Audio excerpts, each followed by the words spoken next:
హనుమకొండ జిల్లా పర్కాల పట్టణ కేంద్రంలోని అంగడి మైదానంలో నిర్వహించిన దసరా పండుగ ఉత్సవాల్లో ముఖ్య అతిథిగా పర్కాల ఎమ్మెల్యే రేవూరి ప్రకాష్ రెడ్డి మరియు కూడా చైర్మన్ ఇనుగాల వెంకట్రామిరెడ్డి పాల్గొన్నారు.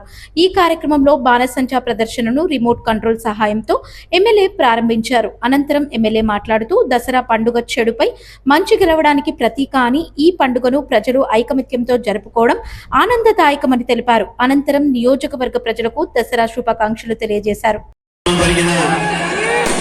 వివిధ మతాలకు సంబంధించిన పండుగ కానీ ఈరోజు దసరా కార్యక్రమాన్ని కానీ చూస్తే ఇది మతాలకు అందరికీ ఒక గౌరవప్రదమైన కార్యక్రమాలని సవిధంగా మనం చేస్తున్నాం.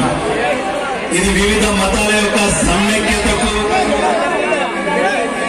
అదేవిధంగా వివిధ కులాల యొక్క ఐకమత్యానికి, వివిధ పార్టీల యొక్క రాజకీయాలకు అతీతంగా ఈ పండుగలు నిర్వర్తించుకునే కార్యక్రమంలో వాళ్ళందరి యొక్క భాగస్వామ్యం, అదేవిధంగా మన పర్కాల నియోజకవర్గానికి సంబంధించిన రెవెన్యూ కానీ, పోలీస్ వ్యవస్థ కానీ, మున్సిపల్ వ్యవస్థ కానీ, అదేవిధంగా ప్రైవేట్, అదేవిధంగా కొందరు వ్యక్తుల భాగస్వామ్యంతో కానీ